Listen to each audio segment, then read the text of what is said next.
बिल्कुल हाई लाई के उत्ते उतले लेवल तक पहुंचा दे को इने लिखना है ये बहु बड़ा कारीगर मकसद है हाँ नेशनल लेवल पे एक ना हाजी सफदारी तकड़ा है चंगा ही भी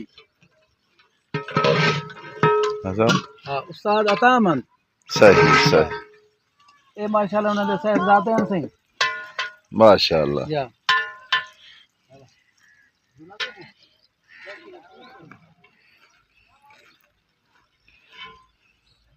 चलो फेस रे थोड़ा जूम करके फड़ के